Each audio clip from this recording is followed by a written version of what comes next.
You're listening to The Black Woman in the Corner Office, the podcast for women who lead, influence, and carry a whole lot more than what shows up in their title.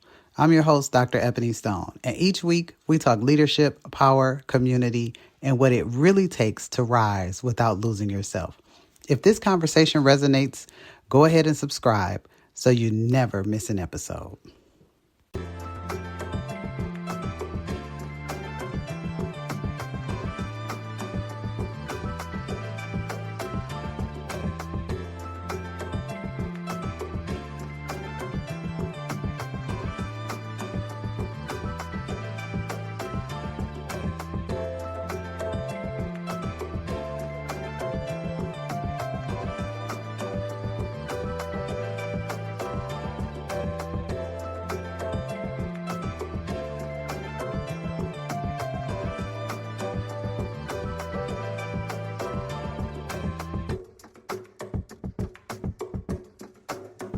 Hi, I'm Dr. Ebony Stone, and this is The Black Woman in the Corner Office. Hello, and welcome to The Black Woman in the Corner Office. I'm your host, Dr. Ebony Stone, and you know what's going on today. I am joined by a phenomenal woman. And listen, let me tell you, I am ready to get in this conversation. I am going to go ahead and read her bio to introduce her, but I'm ready to get in the conversation because I'll tell you a little tidbit. Before I hit record, I almost forgot to hit record because the conversation is that good already. So you don't want to miss this one. Today, I am joined by LaToya DeShaun. She is a liberation coach, speaker, writer, and former celebrity makeup artist. I'm sure she could give me a few tips because y'all know I don't do makeup, right? Who helps high-achieving women break free from self-abandonment, people-pleasing, and performance-based living. Performance-based living. I'm just going to keep saying that, right? So that they can reclaim their identity, power, and purpose. Before stepping into coaching, LaToya spent years as a personal makeup artist to high-profile clients, working in an industry centered on image, visibility, and transformation. Yet beneath the surface, she recognized the deeper struggle many women faced: the exhausting pursuit of approval, belonging, and worth through performance. Drawing from her own journey of healing from emotional neglect, chronic people-pleasing, I think we all do a little bit of that, and self-abandonment, LaToya now helps women stop outsourcing their worth and start living from a place of self-possession, spiritual alignment, and freedom. Known for her bold yet compassionate approach, LaToya challenges women to confront the hidden cost of abandoning themselves for love, acceptance, and peace. Through coaching, speaking, writing, and transformative conversations, one of which we're going to have right now, she equips women to trust themselves, honor their truth, establish healthy boundaries, and embrace the freedom found in their God-given identity. Her message is simple: stop abandoning yourself. Freedom is found in identity, not validation. Welcome, LaToya. Yes, thank you so much for that. Such a pleasure to be here. Yeah, I can't wait to get into this conversation. Look, like I told them, I almost forgot to hit the record button because the conversation was just that good. And all the things we're gonna try to wrangle this in, y'all, because we've talked about a lot of things. We're gonna try to wrangle this in for you. So LaToya, let's do this. Why don't we do a little bit? Tell us who LaToya is, right? We read the bio, but that gives us all of the technical stuff. Who is LaToya? Where did this journey start? How did you get into makeup and all of those things?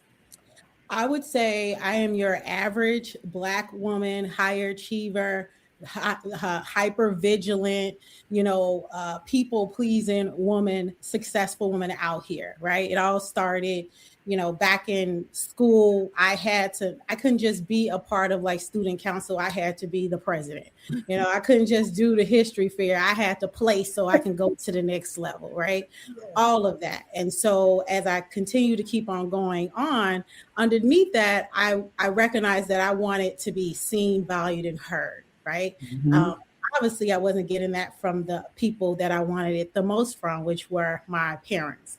And so that carried on until college, until after college, right? I Mhm. had to graduate with honors. I couldn't just go and graduate from college. I had to graduate with honors. Yes. I couldn't just do 4 years in college. No, I had to study abroad 3 times in 1 year and get it all Wow. paid for. Right. Wow. I Yes. had, I kept on trying to, it was really underneath the surface. See Yes. how well I'm doing. And I placed what I did and what I achieved into now you're going to see me. But the reality is, and of course, we didn't have language for all of this years Yes. ago, is that none of that matters Nope. if you are around people who don't have the tools, and then you become emotionally neglected, or what I would say what I experience is emotionally rejected, right? Mm. My parents are baby boomers, so they're doing the best that they can, but I always say, and I'm okay with saying it because it doesn't just apply to them, people are doing the best that they can, and sometimes their best is trash. Oh wow. That's, So that's true. yeah, and I got that from reading one of Brene Brown's book, because she always says Yes. people are doing the best that they can, Yep. and then sometimes their best is trash. And so I didn't come to that till about maybe 6, 7 years ago. But in the meantime, as I was still achieving, I got my degree right around the '08 recession, and so Mm. couldn't get a job to save my life.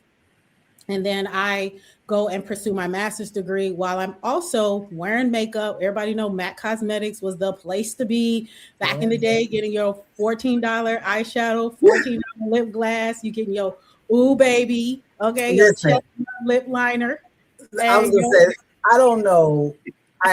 On a scale of 1 to 100, I know about 2 when it comes to makeup, right? But I had chestnut lip liner for sure. Had Old Baby. and the clear lip glass. Did you Yeah, have? Come on, you yes, know. absolutely. I had those things. I had to have those things. Yes. Absolutely. Yeah, and so I used to revolt at the counter. If a black girl came up and asked for those, I would just walk away. Like, no, you need to try something different. You need to stop. But that's a whole other thing. But I would visit the makeup stores as I was getting my degree, because it was downtown Chicago.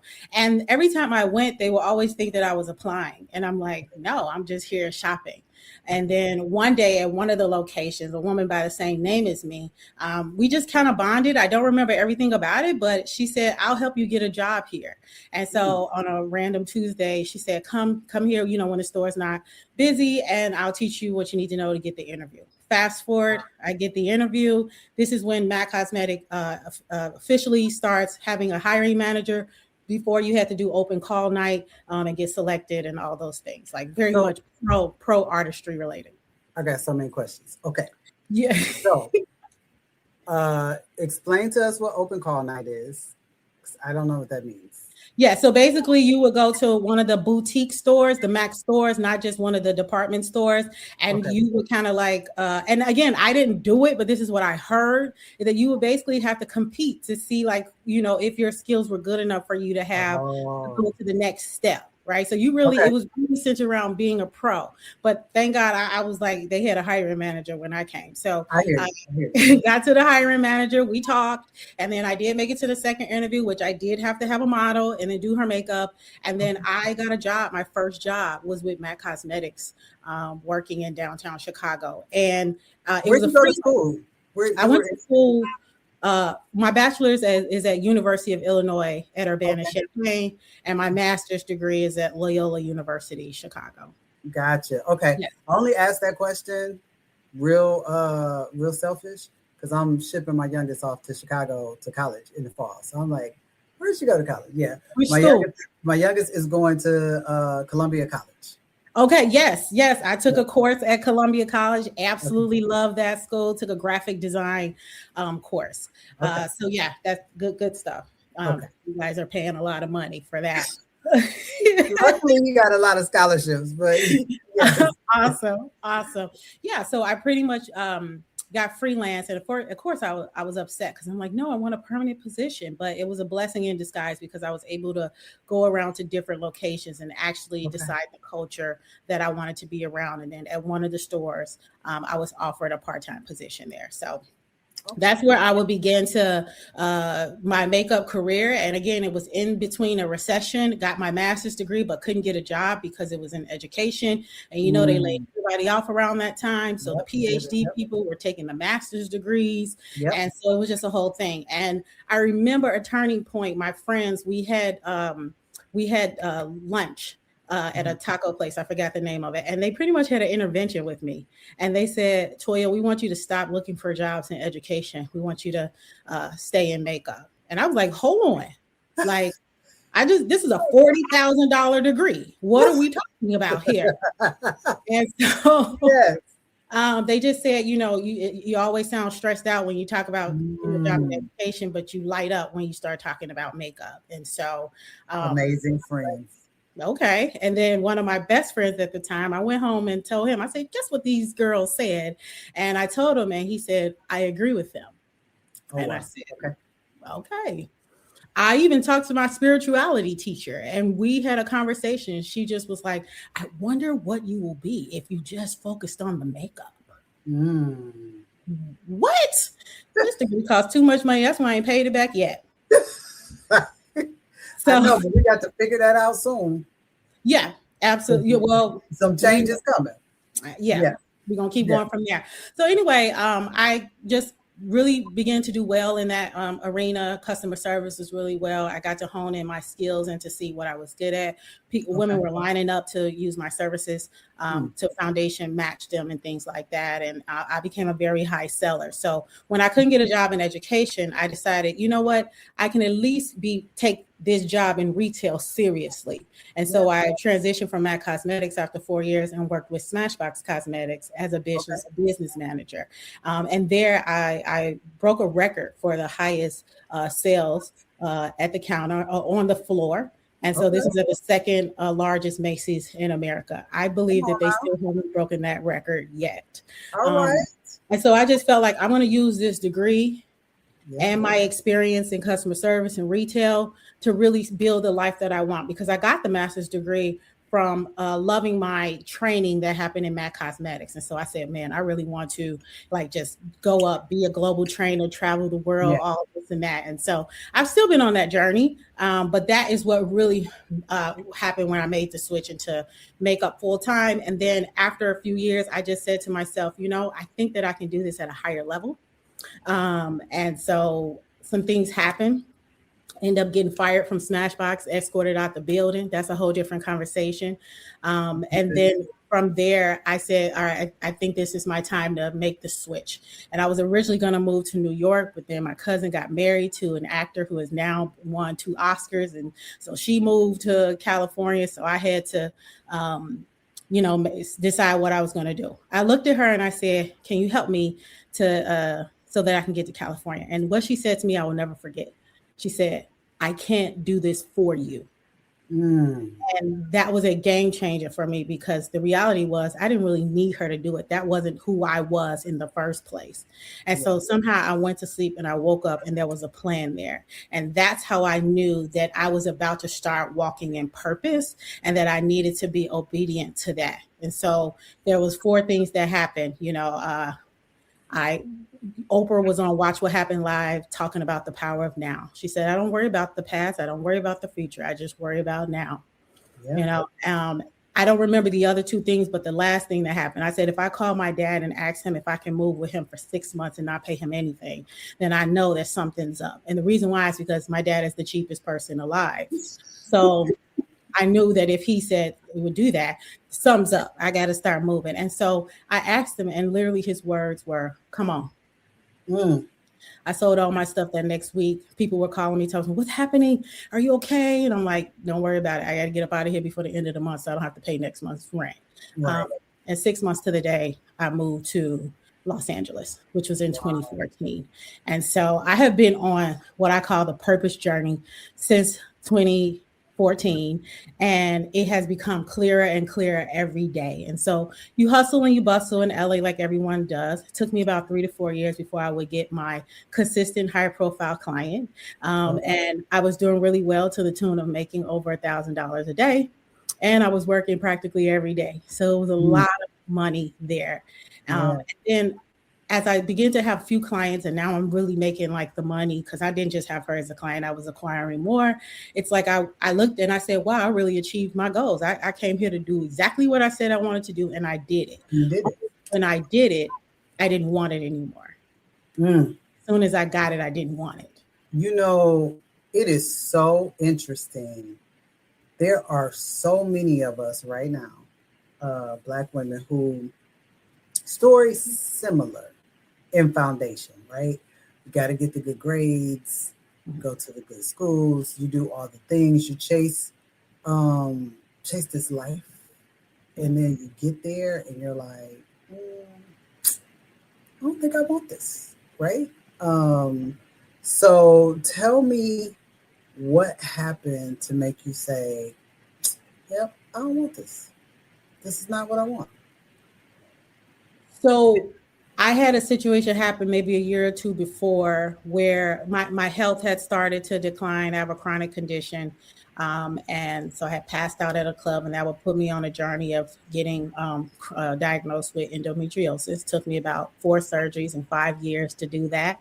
As well as I went on a trip to Africa. I know people don't just like to say Africa, but I went to 5 countries, so I just say Africa. But went and had a guy I was dating at the time, and he's a Native African man, and he showed his whole self when he when we were on the continent, and he would say things like, "You're nagging, you're complaining," and in that moment, as I'm trying to just make it work, and if I talk to him, or if I, like try to like reason with him, it'll be okay, but it wasn't.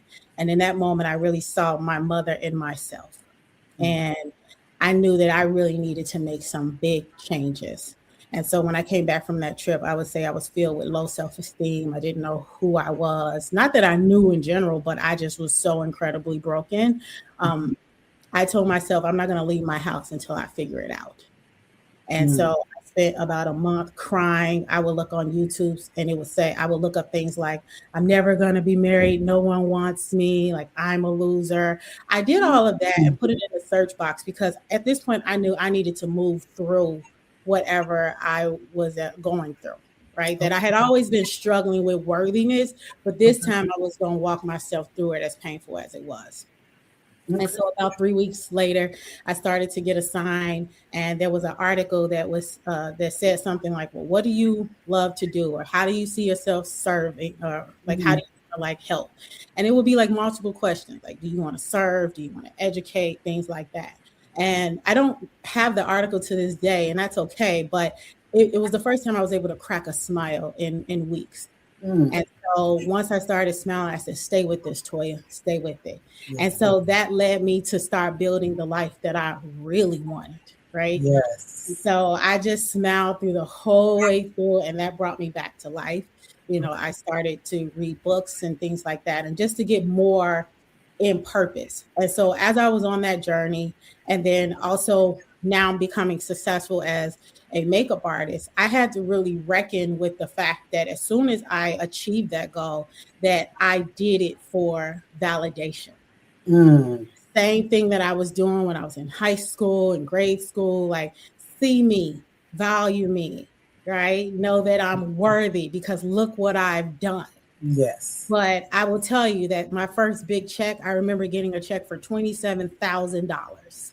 And this was also the same time that my work was on the front cover of British Vogue. And I called all around to let people know, and nobody answered the phone. Wow. And that was really, really, really, really tough, and I recognized that it just wasn't, I've been really trying to please other people, and I've been really performing. And I don't think that this is when God said, I'm going to have you switch to Los Angeles, that this will be that, your purpose is going to be a pathway to it, but this is not your purpose. And so as I began to break free and realize, how deep my people pleasing was, how deeply I was shrinking myself, everything just began to explode. My relationships I had to contend with, I had friendships with people who basically mimicked those of my family members, that in this high profile position, me helping clients, I was serving them. I wasn't even thinking about myself, right? One time I Yes. went to urgent care because I had like something happening to me, and I'm in urgent care, literally trying to call my assistants to make sure that if my clients call, that I don't miss a beat, Mm, right? I was flawless, but at what cost, right? absolutely. But at Absolutely. what cost of I my think worthiness, everything. I think that's so important. Before we hit record, y'all, we were talking about this, and I was saying, um, well, before I say what I was saying, I think many of us do that. Many of us do that. I know when I was working in corporate, right? I had a boss who would say to me, "Care for yourself." I'm so thankful for that, right? Mhm. She would say, "Care for yourself. If you need time, take it." Mhm. I had a peer who was a former boss who would also say, "Look, if you need time, take it." But I didn't feel like I could. Mhm. I didn't feel like the overall environment would see that well. I didn't feel like, and when I say overall environment, like corporate in Yeah. general, and then the world, like we're supposed to be strong. I'm supposed to be that girl. I'm supposed to keep going. I'm not supposed to, things aren't supposed to slow me down, right? That's for Mhm. somebody else. And I think many of us harm ourselves in the space of health Yes. because we don't stop to care for ourselves. And by the time we do, it's so far down the road Yeah. that it's almost impossible to come back. You can get better, but it's almost impossible to come back. I think about my own story before I left, before I wrote the book, right? And I remember my doctor saying to me, "Okay, here's the deal. Whatever this is, you're going to have to stop because you're going to have a heart attack, a stroke, or worse, right?" Mhm. And so I did take the pause. I stepped away. So I want to get into your story and where you went from there. Um, and I'm healthier for it, but I still fight with I got a, which arm is it on, right? I got the monitor on my left arm right now to control my blood sugar. Well, maybe that would have happened anyway. Yeah. I don't know, but my diet had gotten so bad. Like things just get so bad. So to your point, you're sitting in urgent care, and I'm just visualizing friends I know that have done those types of things. Taking calls Yeah. from hospital beds, or you see the pictures, and now I recognize that it is not a great thing. You see the pictures of people taking finals in hospital beds, Yeah. or I gave birth and then I went right back to it. Well, no, you gave birth. You need to stop for a minute, right? Yeah. And we just Yeah. don't do that. We don't allow ourselves that. That story. I'm sorry. When you were talking about being in urgent care, it just kind of brought all of those things to mind. So many people I know that have done similar things. Yeah. You Because know? I think underneath it all, and I'm not speaking for every woman who Right, shows right, up right.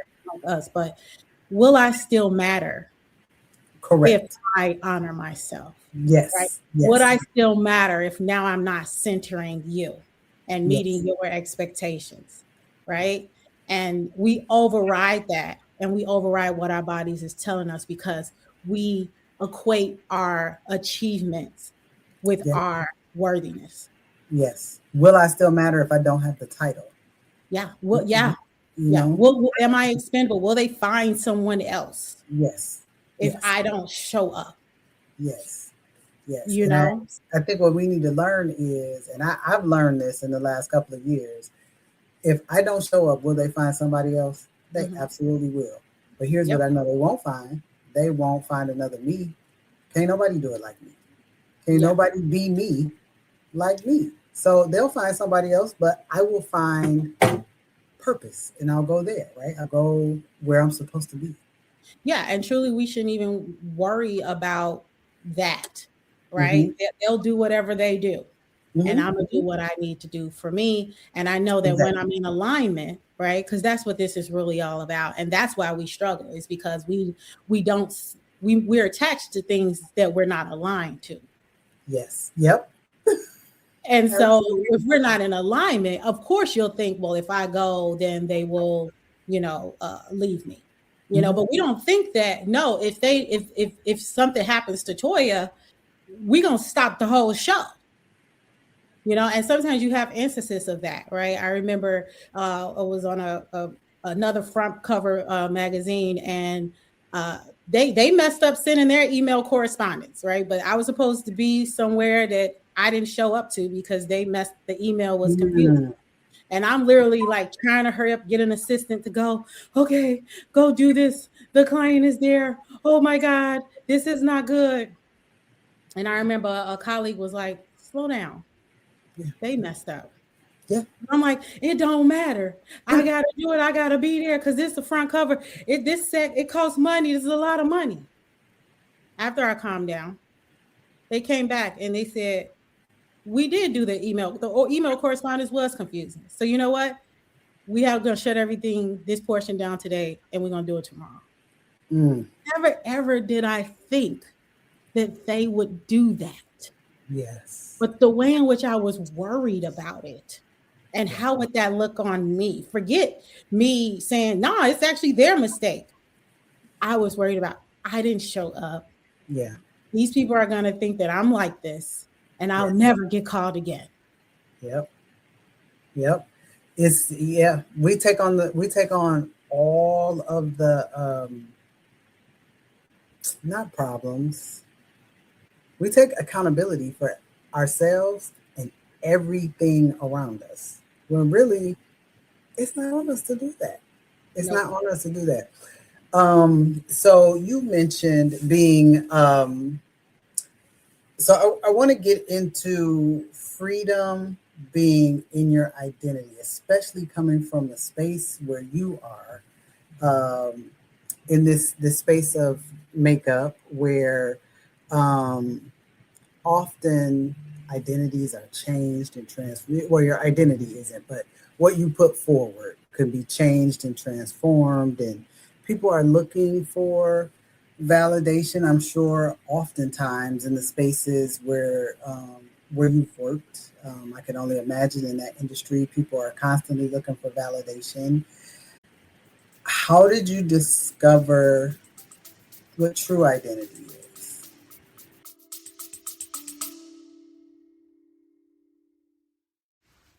Before we continue, if you've ever felt the pressure to perform, produce, and prove while carrying everything else, I wrote The Power of the Pause for you. It's a practical guide to leading with clarity instead of burnout, and it's available now, along with corner office apparel designed for women who mean business. Check the show notes for your link so you can get your copy or you can get your t-shirt. Oh, and if your organization is looking for a host, facilitator, or speaker who understands leadership and lived experience, you can book me directly at drebonystone.com. All right, let's get back to the conversation.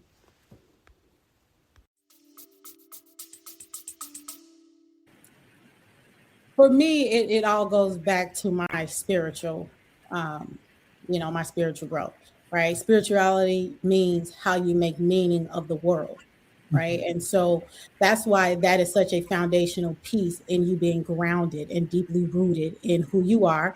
For me, is who God has always called me to be. So again, knowing that God purposed me to even come to LA, I had to know that He's still working with me. He's still working through me, and for whatever that is for anybody else, we don't make that the foundational piece for which we work through. Right. And so as everything was changing, as I'm feeling confused about life, what I knew is that if I just stay rooted here, that I'll be able to find a place, a steady place for me to land. And so when I wrote that life that I really wanted, I said to myself, I'm just going to show up in various different ways. I'm going to read a book once a month. And that's just because, when you get your master's degree and you got your doctorate, I don't know about you, but I didn't want to read anything in life again. Right? You just stopped for a while.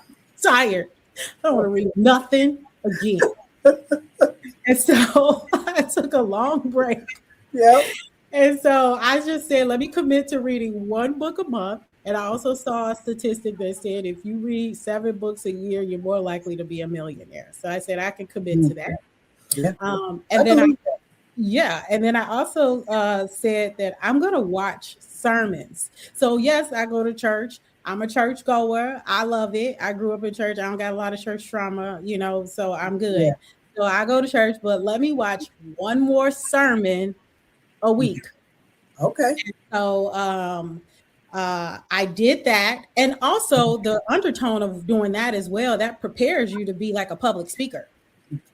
Because they ain't nothing but motivational speakers as well. So let's just keep it real. So that gave me confidence to start showing up publicly. And then again, the books I started to read were that I would call them spiritual books, because when people don't really want to just declare that, hey, I love God and this is how I show up, they'll read books like The Power of Now. They'll read books like The Gifts of Imperfection, Untethered Soul, right? So the Iyanla Vanzant, Oprah Winfrey, Paul Coelho, Wayne Dyer, and so they'll start reading those books. But those books ain't nothing but what's the word I want to say? They're just more lighter versions of what the Bible is already saying. Very true. Very true. It's so funny you should say that you decided to watch sermons. So I was in church Sunday, and my sister-in-law, I'm a PK, right? So I'm surrounded by family in church. And so my sister-in-law was talking about how now things have kind of changed at her job, and she's spending a lot more time by herself at work. And so she spends that time watching sermons. Now, I will never forget, LaToya, never forget. I had just had my youngest son. I had just returned to work after maternity leave. And I was in a job where I was just by myself. It's just me and my computer. And that was very hard for me. And I too was like, I'm just going to listen to sermons. And so I would listen to different sermons. And when I tell you that's the only way I got through that, right? It's just hearing the word all day. So I would listen to sermons, and she was listening to sermons. You're listening to sermons. So anybody out there, you feel like you need some help getting through, just listen to one sermon, just one sermon a week. I was listening to like a couple a day, but just listen to some more. They'll get you through. They will absolutely get you through. Listen to sermons. I started reading one book a month. And then I also really developed, I got a therapist, and I needed one that was steady. I would have a little bit there to be in and out, but I needed one that was going to stick with me. Yes. Because there were things I was going to start realizing about myself that I needed a wise counsel to walk me through beautifully. Okay. Yes. Because here's the thing, like in going towards freedom, you have to look at your part in the destruction of how you also been showing up. It can't just be everybody else, right? No. How did you also add to this as well? Absolutely. Absolutely. I told you that too, right before we got on this call, right? Before we started recording, I was talking to my therapist because I think it's so important. And one of the things I'd like to say, and I wonder if you did this, you can let me know. When you were choosing your therapist, for me, it was very important that I had a Black female, because I did not want to explain what it was like to exist as a Black female in this world. I wanted somebody to just know. But I think so many times, and not that your therapist has to be a Black female, I think so many times we don't realize that we have a choice. Like, you can go interview a therapist, and if they ain't right, thank you very much for your time. Absolutely. I'm moving on. How did you find that person that was going to stick with you? So I will tell you that the one that really changed me and got me together was a Black woman. But I will say that prior to her, maybe a year or two before her, I had an Asian woman. And she actually wasn't even that experienced. She was still like in her schooling. And so she was seeing clients. And I just really loved her and appreciated her as well. And one thing that I remember from what she said, she was like, Toya, you always wait the last 5 minutes to drop like a major bomb. Like, why do you do that? Like, we'll just be talking and then the last 5 minutes, and then, this happened and blah, blah, blah, blah, and like the session is over. So I think after a few times, she was just like, why do you do that? Now, we couldn't go in depth because, again, she was graduating and moving on and moving to the next level. So I couldn't keep her. So I will say that absolutely, I do think that having a Black woman is important, but I won't disregard a woman just because she's not Black. I just feel like what I know is that you have to be so serious about your work and wanting to get me out of whatever it is Yes, I'm struggling with. I agree. So yeah, I say that to say, not like I said, not to say you got to have a Black woman, but you have to insist on them giving you what you need. Yep. If you are not getting what you need, move on. Move on. Because I had another woman. She was a white woman, and I'm telling you, within 5 minutes. And again, it's not because she's white. I just think she was crazy. You just didn't connect. No, she's just crazy. Like, it was like within 5 minutes, she was like, "Yeah, this sounds like what my daughter has," And she was trying to prescribe me medicine In 5 minutes. 5 minutes. So I reported her for sure. I reported her, but that's not to say it's just because she was white. She was just crazy to me. Yeah. And so the one that I would work with for 2.5 years straight, what I loved about her, and this just goes to show my learning style, we would talk for a little bit, and then she would turn that computer around and share the screen, and now we would start really talking about language that of a therapist, a psychologist can only speak to you about, so now we use buzzwords now, like narcissistic and all these that, but back when I was seeing her, which was about 7 years ago, she would turn it around and introduce me to terms and to ways I was showing up. Something as simple as now fight or flight mode, right? But she would turn that screen around and kind of show me, like, these are the different ways in which you're responding to life challenges. And so now when I'm when I'm with a therapist now, I'm like, I just let them know, this is how I want to learn. I like homework. You need to give me homework, and she would say things like, Toya, I hesitate to give you any kind of resource because you'll come the next session. And if I say read the book, you didn't read the book, and so I'm like, because I'm serious. Right. I don't want to be like this no more. Right. No, I hear you. I am the exact same way. And I love that, they respect the way you want to learn, right? Because we're all different. I love that one of the things my therapist would say to me, because I have a tendency to, and I think this goes back to the people pleasing that we talked about and the validation. I have a tendency to create situations, right? So let's say we were supposed to meet at 1:00 and it's 1:03. I have not, I'm like, oh my gosh, did I miss an email? Oh my gosh, did so-and-so decide not to come? Oh my gosh, that last conversation, I'm playing the whole thing in my head. Like, did I say something that offended them? I'm going through all of these things, and my therapist will say, what are the facts? Yes. Could your watch be 3 minutes faster than theirs? Like, it's 3 minutes, Ebony. It's 3 minutes, right? What are the facts? And so now that's one of the things, like you said, they give you language to deal with what you need to deal with. And so when I find myself doing that, and it's right now, there are doors closing outside my window. And I could literally be making up stories. Not that I am, but I could be. I knew a time that I would be like, who is that? Who's coming in? Who's going out? I need to go see what's going on in my whole family is here. My kids are home from school, from college. My husband is working at home from the day. Who cares what's going on outside? I'm safe, right? So what are the facts? Ebony, what are the facts? The facts are that you're in a meeting and everybody else is doing something else. Don't worry about it, right? Or that fight or flight, or those types of things that you can really zero in on, I think is one of the reasons that I believe wholeheartedly in therapy. wholeheartedly. I think everybody, I don't know how often people need to go, but I think everybody needs to go to a therapist at some point. Yeah. For those things, yes, because we all have healing to do. Absolutely. I think just in you saying that, it thinks about so right after what is your part in the degradation of the life you're living, right? I call that truth and accountability, right? Trevor Noah said it best: you cannot have reconciliation without the truth. That's Correct.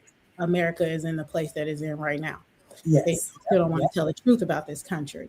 Yep. And then after that, when I'm coaching, we move into a section where I call it uncomfortably comfortable. Mm-hmm. And that's when you have to sit with the decisions you make, your thoughts, right? And question everything. And the question you're really asking is this true? Yes. So when you think that you're not something, or you're speaking down about yourself, right?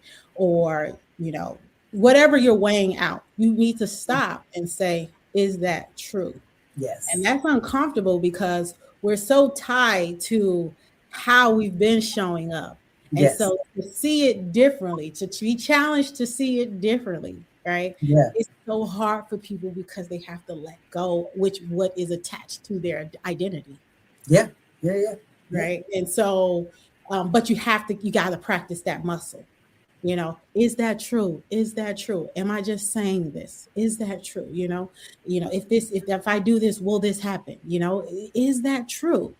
Yes. Sometimes we don't even think that we're qualified enough. And we know Black women are overqualified, but the world has made us think that we are underqualified. So we will talk in a way that's not equivalent to everything that we have done. And so now we got to get the board out, the notebook out, and start writing it. Is this true? Whatever this is the list, the side is of what it actually is. And this is what I think, and so and then that side is always shorter. And so we have to not let that own us, and so that takes a muscle, and that took a few years. But I will say this: in 2017, so this is before 2019. So 2018, I passed out. I knew something had to change in my life. 2019 is when I wrote The Life That I Really Want. But 2017, I was in LA, and I would always, every January, go to the Starbucks in Leimert Park, which is a Black upwardly neighborhood. And I would just start writing down the plan for the year and what I wanted to do. And I remember sitting there, and I heard God say, you're going to help people unlearn stuff. All I heard. That was it. Right. And then, so with respect to what I'm going to be doing. And then I heard God say, and you're going to call it the Patent Leather Project. I kid you not. I was like, okay, that's all I had in 2017. And then 2019, when I started to write The Life I Really Want, I would go on this personal development journey. What I realized is that I needed to make some changes. I had to go through that journey for which he was going to purpose me to help other women break free of. Because what a lot of people do, I won't just say women, and I won't just say Black women, but we know it shows up with Black women, is that we want to help so bad because we know there's something we didn't get. So we want to go and help. And it ends up becoming a trauma response because you didn't really fix the thing, or you start healing the thing and the reason why you are in this space, which is why you see a lot of women overwork themselves and continue to be underpaid or do stuff for free all the time. Yep. That's exactly because we feel like we gotta help, but you haven't walked through what you had to walk through. And so this has been like a 7-year journey for me. It is tough.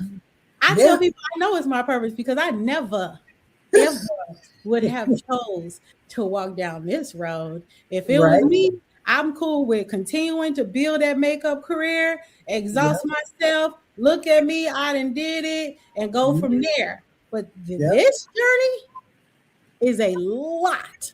And I had to see a lot about myself. I had to heal a lot, still healing, right? I don't think we're healed, still healing, but I would have never realized the relationships that I would have had to let go, the no contact that I had to do with my mom for 2 years, the family members who are committed to mistreating me now that I'm choosing myself. Now, I would have never, it's tough. It's isolating, right? It's Yeah. sad. It's a grieving process. I Yeah. would have, it's hard. It's Mhm. hard.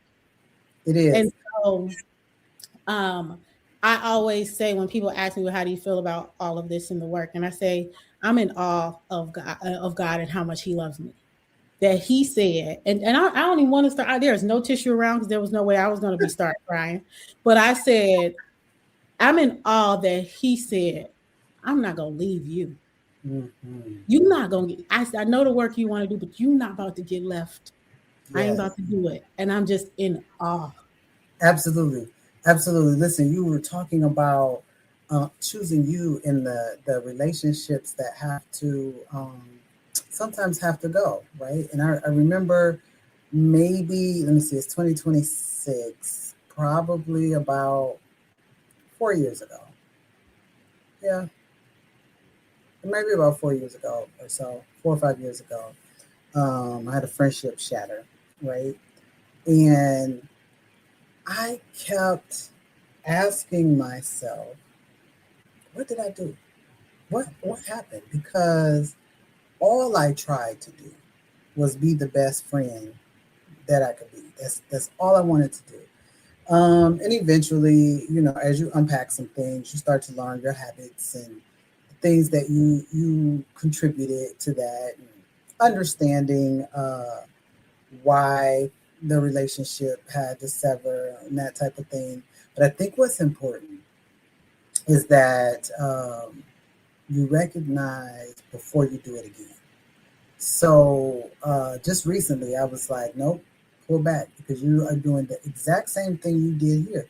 You're so busy trying to help that you are not thinking about yourself. That's what you were just talking about.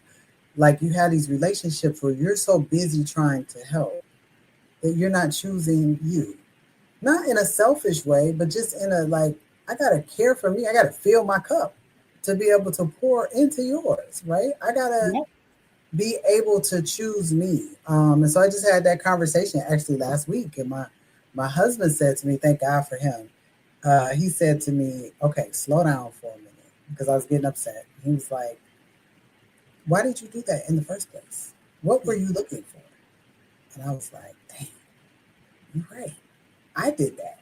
Like, they didn't do that. I did that. Yeah. Let me stop right now. And you do go through a grieving process. So I'm sorry that you had to grieve those relationships. I'm not sorry. And you ain't got to be sorry. No. Don't be, what are we sorry for? Well, I don't like for you people to have to grieve. I know it's a part of life, right? And it's rough, but you're right. You're right. The relationship's got to go. You're right. You're right. What's sorry is that I was so deeply ingrained in how I was, living. That's what I'm sorry about. I'm sorry that I didn't know the extent to where God loved me. That's what I'm Yeah, sorry about. I'm not that's sorry all. about the decisions That's that I had all. to make. One of the things you just said in your example is really the framework that I use when I'm helping women, and it's pretty much see it, feel it, don't revert, and choose yourself. Mm, I Right? love it. See See it, it, feel it, don't revert, and choose yourself. because, and this is what I've been saying with the people who are doing the best that they can. I say, you've been serving everyone, yet being served the least. Mm, Not anymore. mm. Not anymore. You get to now, recommit to the life that you deserve. And for me, it's the life that God has always called me to live. I love that. I love that. I love that. Okay, listen. Yeah. Tell me this. Tell our listeners this. Somebody is listening and they're like, I want to follow LaToya. I want to work with LaToya. I want all the things that LaToya has to offer. Tell them what they can get, how they can find you, where you're going, what's next, all the stuff. Tell them all the stuff so they can find So this is what I'll say before I say all of that, right? Because everybody can work with everybody. I'm not for you. That's true. everybody. I'm okay with that. In fact, I'm glad to not be for everybody, because that lets me know I'm not people pleasing and performing, right? Yes. But for the woman who says she's ready, this is the determining factor. So listen to me carefully. Say you have to decide that nothing and no one matters until you get the life that you want. Nothing and no one matters until you get the life that you want. If you're down for that journey, then we can work together. Okay. Right? So, for the woman who's decided nothing and no one matters until I get the life that I want, tell her all the things. So you can go to my website, Patent Leather Project. My story is there. You can also hit me up for personal coaching. I know that women are going through this in their workplace. So I also love to do workshops, master classes, or we can continue to do talks like this, fireside chats, things like that. I am direct, but deeply caring. Yeah. I'm not here to coddle you. Yeah. I'm not, but trust me, I have been where you want to go. I am still there. I have not made it across. I'm a little bit further than you, which lets you know that I'm right here still in the trenches with you. But because I'm a little bit further, I know what it takes to actually move through. Yeah. So you're not going to get coddled, but you will be cared for. And what I can tell you is that the women that I've worked with, I have a few, I call them my muses, but one is my muse. And this is when I was developing, like, what is it that I'm doing? I'm just showing it. Yeah. You know? And I would just be like, hey, can we just meet again next week? And we would meet for 18 months.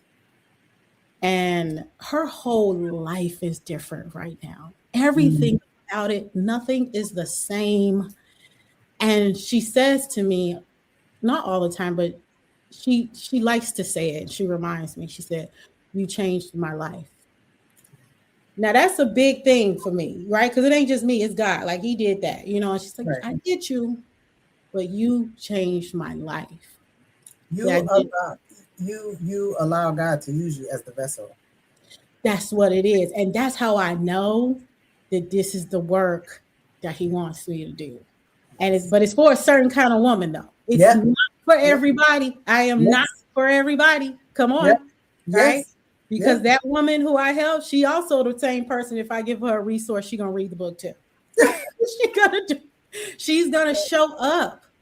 You know, she has a certain energy about herself, but she saw something that she couldn't even explain or have language for. And honestly, I didn't have all the language for it, but we both were just willing to show up, and her life is completely different. Now, other women, I have also had major turnarounds as well. You know, I remember I worked with a woman, and, you know, again, this whole idea of like, I got to be doing something. I got to be accomplishing something. And I said, what if you just do nothing? Just do nothing.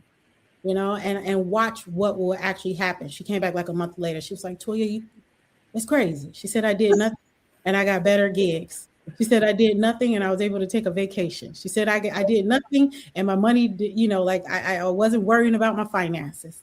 Yes. I get it. I get it. I get you. And I'm right there with you. So when I see like their success stories, I just be sitting there across the screen like, I told you. I told you exactly. You say, let them work. I told you. And one of the things that my muse told me, which I have to honor, because when I was working with her, that wasn't the angle at which I was really working in, but I get it. She said, Toya, the best thing you helped me do was help me reestablish or just kind of get into a relationship with God. She didn't really have one prior. You know, but again, I don't beat that in you a certain kind of way. So I don't consider myself to be a faith-based life coach because, you know, it is in me. But, you know, because I knew she had no intimacy with it at all, I was watching sermons. So I knew that that's not something she would do, but I knew she liked learning and she was curious. So instead of saying, watch this sermon, this preacher, all of that, I would just say, girl, I think I really liked his organization. You should that sermon, because I knew that she would respond to that. Yes. Right. Yes. And so indirectly, I'm putting her in the room. You know. And so when she said that at the end, I just was like, wow. Yes. Wow. Yes. This is the work you want me to do. And I have to honor that because I think we get so tied up with social media and, you know, well, now I think spirituality and religion is kind of popular right now, but a few years ago, I was like, do I really want to come off that way? Is it going to put me in a box? But it is what it is. It is what it is. That's how I make meaning of the world. That's literally what got me to Los Angeles. I cannot act like that is not the foundation for which I work in. So if we work together, that is going to be a part of it, because you're going to have to let go to really let God do his thing with you. Absolutely. And I say it all the time. I say it on this podcast all the time. Like, my spirituality is extremely important to me. My faith is everything to me, right? And so you can't work with me and not get that, because that's who I am. That's what I do. That's it. Just like, if you don't want it, you're gonna have to go somewhere else, like you said. Like, maybe I'm not the one. And I don't have to, quote unquote, browbeat people with it. It's just who I am. It's just, if you're with me, it's coming out. It's coming out. I mean, the woman that is my muse, she literally told me a month and a half or 2 months ago, she's like, yeah, Toya, I finished reading half of the Old Testament in the Bible. I'm like, hold on now. You so good with this. I was like, girl, I'm not there yet. So she's so on it, but again, it's not like she's going to church. It's not like she's watching sermons like that. She's found her own way, but she still stays connected. She understands like the transformation that it calls for her, and she's not willing to relinquish that, because she, has made it on the other side, some things in life. She recognized that fully helps her to continue to be who she is, be who God has called her to be. Yes, that faith walk. Well, listen, it has been an absolute pleasure speaking with you. So before we get out of here, I want to ask you one more question. And that is the question that I ask all of my guests, which is all of the things, LaToya, all of the things, right, that you've been through. Somebody, and this may very well happen to you considering the circles that you're in, right? Somebody comes and says, you know what, this is so fascinating. We want to make a story. We want to make a movie about the story of your life. What would you call it? And do you know who would play you? I love this question. I already got it together. Okay. You already got it together. And this is a part of my life I didn't talk about. And there's so many things we haven't talked about. I know. My goodness. We're going to have you come back. Yeah, like people didn't know that upon me doing that, I moved to Africa. I ended up moving. I ended up doing workshops, in Africa. I'm a huge football fan. So the book would be called Who's Your Team? Who's your team? Who's your team? And the reason why, because if you're a really big football fan, right, people, as soon as you say, I watch football, the first question is, who's your team? Okay. And people make fun of me all the time because I'm like, I don't follow teams. I follow players. I follow coaches. And I'm from Chicago. So it's like Chicago Bears or nothing else. But if we know what the Bears has been doing, no disrespect, I'll still wear the paraphernalia. They've been doing that well. I mean, the last season was good. Maybe the last 2 seasons was right? But prior to that, they were terrible. Mm-hmm. So I'm in Los Angeles. So the game comes on at 10 o'clock. I am not about to be upset, mad, depressed by 1:15 because they lost again. Yeah. For Chicago people, that's 3 o'clock. I'm not about to do it. Yeah. And so they always say it doesn't matter. You have to still be a fan. You have to be diehard. And so how I would break that down, who's your team? It's like, do you still, the subtitle would be, like, who are the right people in your life, and when do you decide to stop following people that are not going anywhere? Something like that, right? And so the book would be a personal development book, but I would like start it off with not a book, a movie. Or a movie, whatever it is. Like, I'm cool with it. I want to say reason why I want to say who's your team, because I have it somewhere. I really want to. Here it is right here, because I told you I got it. Okay. Who's your team? 8 lessons to surround yourself with love, joy, and fulfillment. Yeah. So who's your team would be a life-changing playbook for breaking free from toxic loyalty and embracing the love, fulfillment, and support you deserve. Drawing from my own journey, I explore how the metaphor of choosing your team applies to relationship, careers, and communities, helping you find where you truly belong and can thrive. So my whole thing is, y'all can be upset if you want to by 115. I'm not doing it. I'm going to go watch another team, and I'm going to join the winners. Yes, I love it. I love They it. hate me at the bar. I'm telling you, they be like, get her out of here. I would be wearing paraphernalia and everything. In fact, I remember one bar, it was our Bears bar.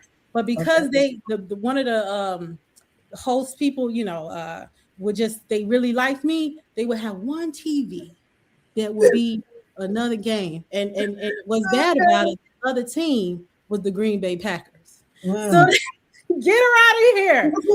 You follow losers if you want and be mad by 115. I'm not following winners. I'm following winners. It reminds me of, oh my gosh. Steven, what's his last name? His podcast is called Diary of a CEO. Stephen is this Bartlett? I know who you're talking about. That's the guy from the UK. Yeah. Yes. Trevor Noah was on the show, and I just saw a clip this morning of Trevor Noah saying how excited his mom was when he would just go hang out at the college. And he was like, I'm not in school. And she was like, I know. But once you hang out around people moving, you're going to get to moving, right? And so that's your thing, right? You hanging out with winners, I'm going to be a winner. I'm not going to hang out with these losers. Absolutely. I'm going to hang out with the winners because I plan to be a winner. So in that movie, who's your team? Who would play you? Oh man, I don't even see. I always thought of it as a book. I didn't really think of it as a movie, but I would probably say like somebody like Lupita Nyong'o. Okay. Right. Okay. Someone like her. Yeah, if I just off the top of my head, like I just like, how she flows. The strength that she has exhibited off screen and on screen, her journey pretty well. And I think that she would portray the strength and the vulnerability that would be needed to really like get across who I am. So yeah, I would say maybe like her. I love it. I love it. I love it. So listen, you got to make me a promise that you'll come back so that we can talk about all the things that we didn't talk about today. And to my listeners, I just want to say this. If you don't take anything else away from this conversation with us today, first of all, remember that all of LaToya's contact information, everything is in the show notes, but also to remember that nothing and no one else matters until you're able to get the life that you want. No, nothing and no one else matters until you have the life that you want. LaToya, thank you so much for being here today. I truly, truly have enjoyed this conversation. Thank you. So happy to be here. Can't wait to get back on and talk about more things and more accomplishments and more walking in purpose. Yes, I love it. All right, guys, you know what to do. Until we see you in a couple weeks, keep spreading that Black girl magic on everything you do. We'll see you soon. Bye-bye.